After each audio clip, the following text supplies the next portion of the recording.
SUPERMANE,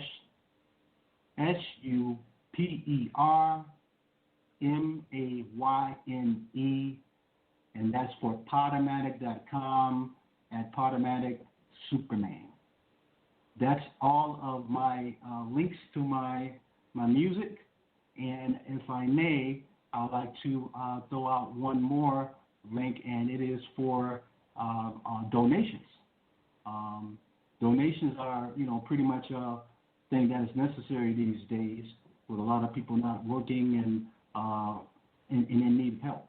So here's my link for that, for mine. It is https://PAYPAL.me/JOHNBAILEY1542. And that is for PayPal.me, and that's going to be for John Bailey. So that's pretty much it for that, Brenda. All right. Well, thank you for that information. I didn't know you was on SoundCloud and Number One Music, so you have to look me up. And also, this show will be recorded. So if you want the MP3 copy of it, so you can put it on your website, just ask me for it. I'll email it to you. So right now, I would like to ask you, what motivated you to make a comeback, John Bailey? Well, the comeback was actually something that was just, sticking in that little place in the back of your mind that never, is locked up. You can't get to it until, you open the door. And I just stuck with that. Like I said, I had to raise my family, and there was no time for me to dedicate to music or anything related to that other than maybe listening to it.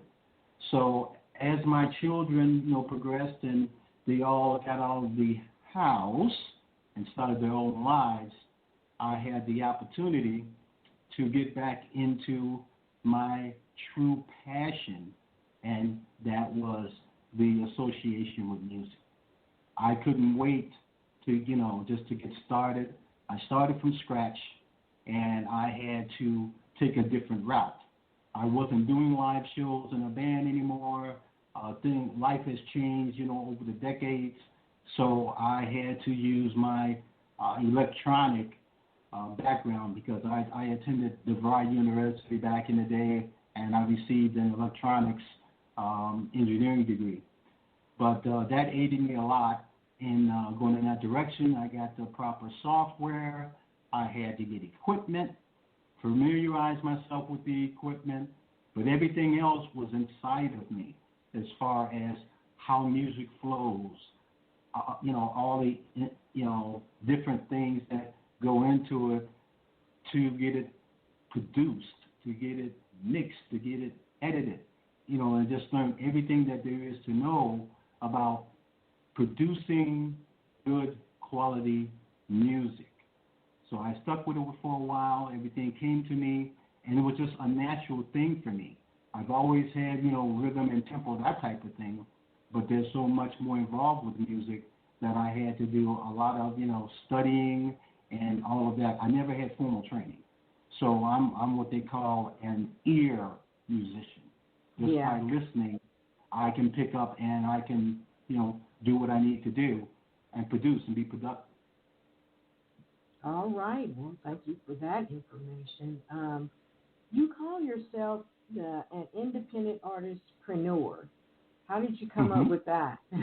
I ain't never heard that one before, but that's a good one. Well, by the time we're finished with this show and people hear it enough, maybe Webster's will think about it and put it in their dictionary. Right. Yeah. I came up with that term on my own because it's a simple fact that you have entrepreneurs, and you know what they are, and that's the best of the best when it comes to getting out there and being creative and making success and making a lot of money, that type of thing. So I just applied it to what I am. I consider myself a musical artist, and with the goal of being the best that I can be. So of course I just added the preneur at the end. Yeah, yeah. All right. Well, thank you for that. Thank you. So, is there any future music projects to mention that you working on right now? You want to let us know about?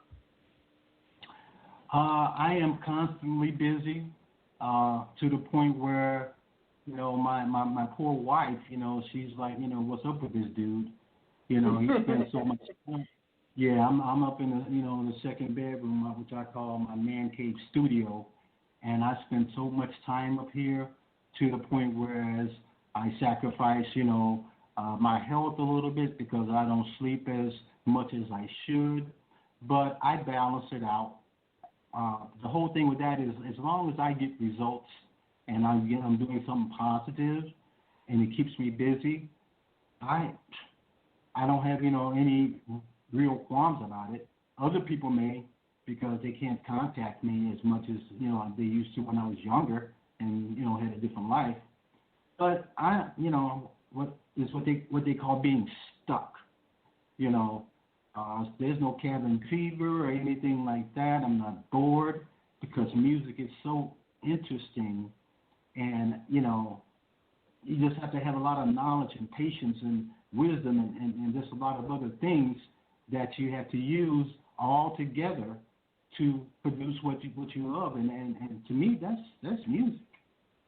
All right. It's in my veins. It's in my veins. I can't help it. It's in my DNA. All right. All right. I ain't mad at you. I like to play another one of your tracks. That's my favorite. It's called Unique Conundrum. Did I pronounce that correctly?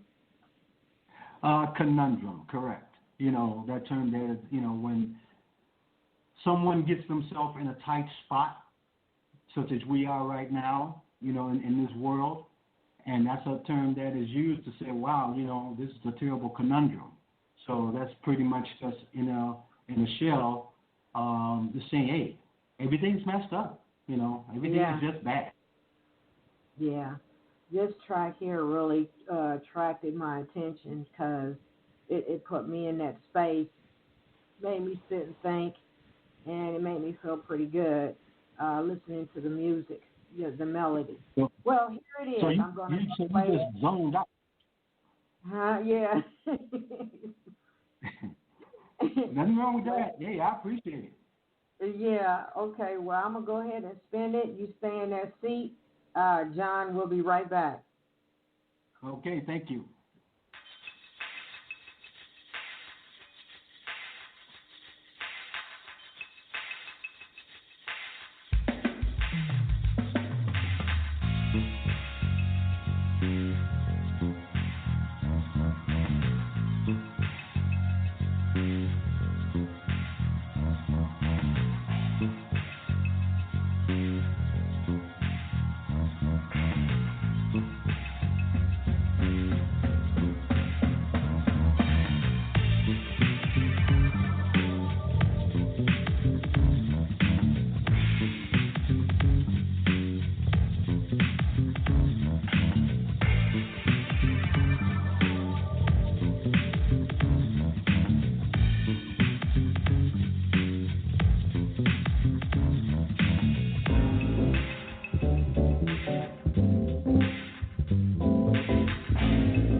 right, that is Unique Conundrum by John W. Man, so Bailey. glad you like it.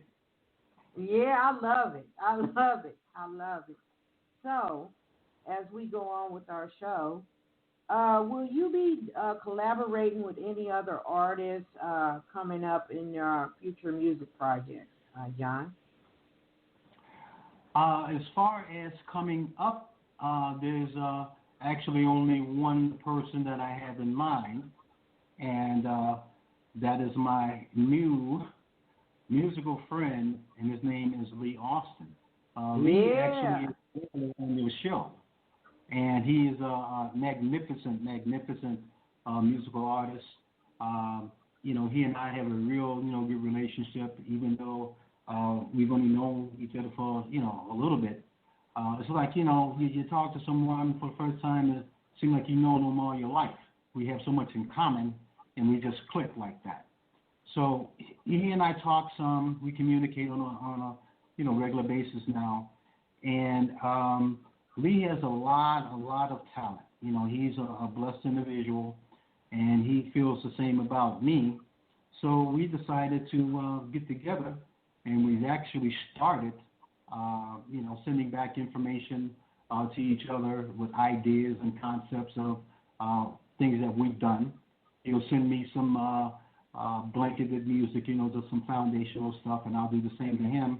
And we get to, paint, so to speak, musically, and put things together, send it back until we get our finished product.